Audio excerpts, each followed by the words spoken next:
लेकर या फिर आप में है जुनून,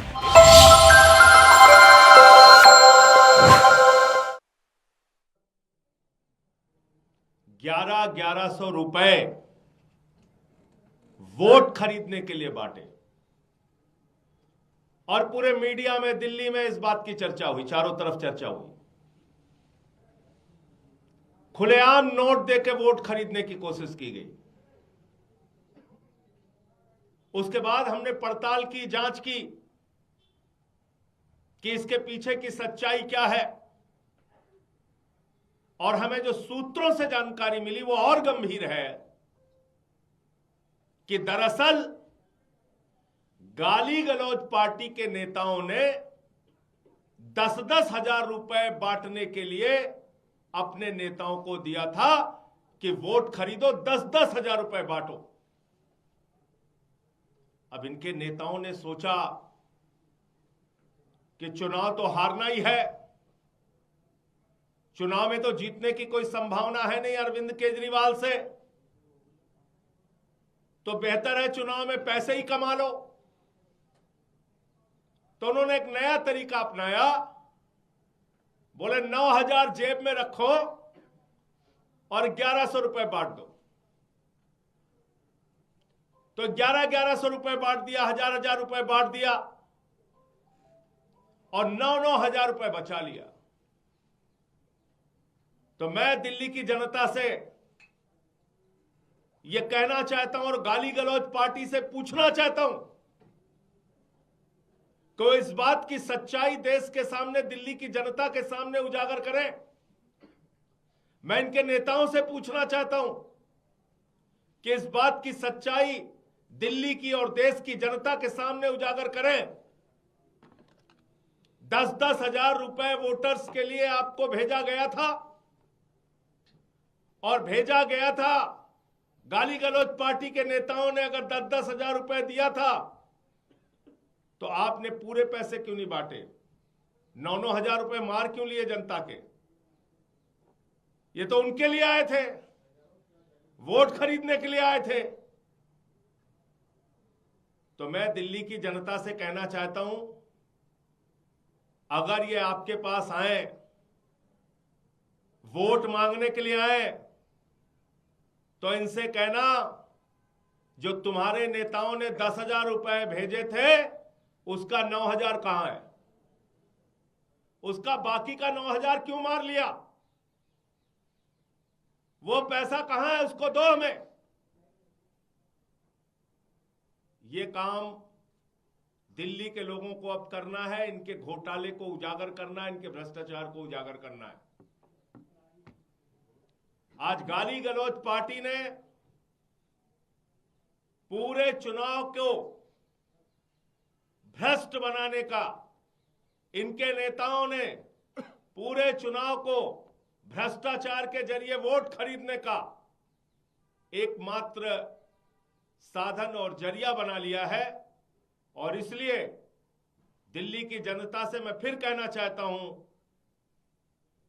कि गाली गलौज पार्टी के नेताओं ने दिल्ली के अपने नेताओं को 10-10 हजार रुपए बांटने के लिए दिया था, उसमें से 9,000 रुपए लोग मार के बैठे हुए हैं। अब की आए तो उसका हिसाब लेना, इनसे पूछना 9,000 रुपए कहां है। आगे की बात मैं चाहूंगा हमारे कैबिनेट मंत्री सौरभ भारद्वाज जी करें। देखिए, वैसे तो वोट खरीदने के लिए पैसे देना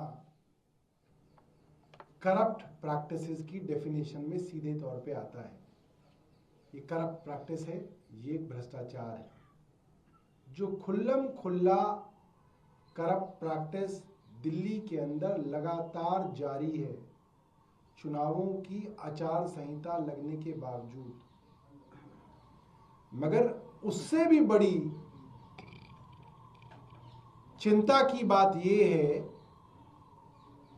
कि ये भी अब बात कही जा रही है कि करप्शन के अंदर भी करप्शन किया जा रहा है, भ्रष्टाचार के अंदर भी भ्रष्टाचार किया जा रहा है।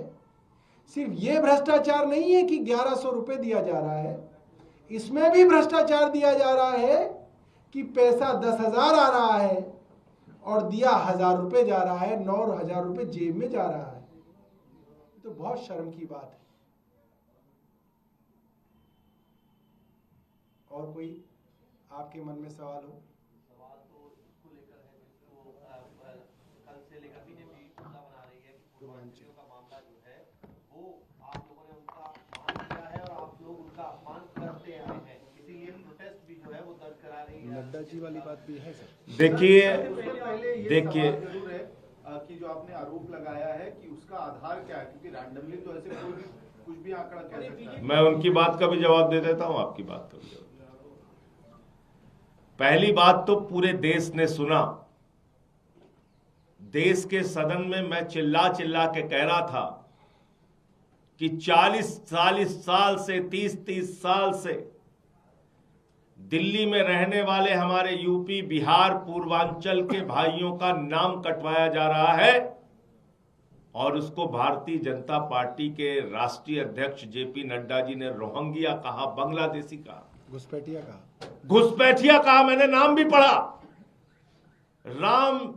राम सिंह, छोटेलाल वर्मा, ये नाम मैं पढ़ रहा था सदन में। और हमारे पूर्वांचल के भाइयों को, यूपी बिहार के भाइयों को भारतीय जनता पार्टी रोहिंग्या और बांग्लादेशी कह रही थी। उसकी लड़ाई लड़ी तो वहां नहीं रुके, मुझे सबक सिखाने के लिए, मेरी पत्नी का वोट कटवाने के लिए एप्लीकेशन दिलवाई भाजपाइयों ने। इतने पे भी शांत नहीं हुए, इन्होंने लगातार उस अभियान को जारी रखा। हम क्या शिकायत करने गए थे?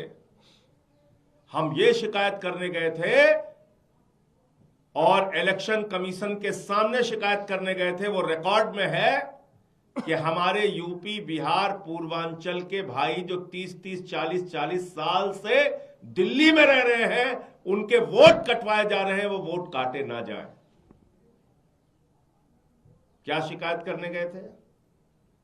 कि हमारे यूपी, बिहार, पूर्वांचल के भाई जो 30 40 साल से दिल्ली में रह रहे हैं, जिन्होंने अपने श्रम से, परिश्रम से दिल्ली को बनाया, उनके वोट काटे जा रहे हैं, वो वोट ना काटे जाएं, ये कहने गए थे। तो ये पूर्वांचल का सम्मान है कि पूर्वांचल का अपमान है? ये यूपी बिहार का सम्मान है कि यूपी बिहार का अपमान है? ये यूपी बिहार के दिल्ली में रहने वाले मतदाताओं का मत बचाने की कोशिश है कि उसके खिलाफ है? कहा क्या केजरीवाल जी ने? उन्होंने कहा अपने कार्यकर्ताओं को यूपी से, बिहार से, आसपास के क्षेत्रों से दिल्ली में लाके फर्जी वोट बनवाए जा रहे हैं। हमने कभी भी फर्जी वोट बनवाने की बात नहीं की। हमने हमेशा कहा यूपी, बिहार, पूर्वांचल के रहने वाले, दिल्ली में रहने वाले 30 40 साल से रहने वाले लोगों के वोट नहीं कटने चाहिए, हमने ये कहा। क्या भारतीय जनता पार्टी को इस नाम पे छूट मिलनी चाहिए कि वो दिल्ली में यहां फर्जी वोट बनवा ले? और हक किसका मारा जाएगा? जो यहां 30 40 साल से यूपी, बिहार, पूर्वांचल के भाई रह रहे हैं। फर्जी वोट बनवा के किसका हक मारा जाएगा? 40 साल से रहने वाले का वोट कटवा के भारतीय जनता पार्टी के कार्यकर्ताओं का वोट बनवाना चाहते हो? उनका वोट बनवाना चाहते हो? और आप चाहते हो कि ये करप्ट प्रैक्टिस हम चलने देंगे? ये नहीं होने पाएगा, नंबर 1। दूसरी बात, जहां तक अरविंद केजरीवाल का प्रश्न है, अरविंद केजरीवाल वो नेता है जिन्होंने कच्ची कॉलोनियों में सड़कों का जाल बिछाने का काम किया। News Now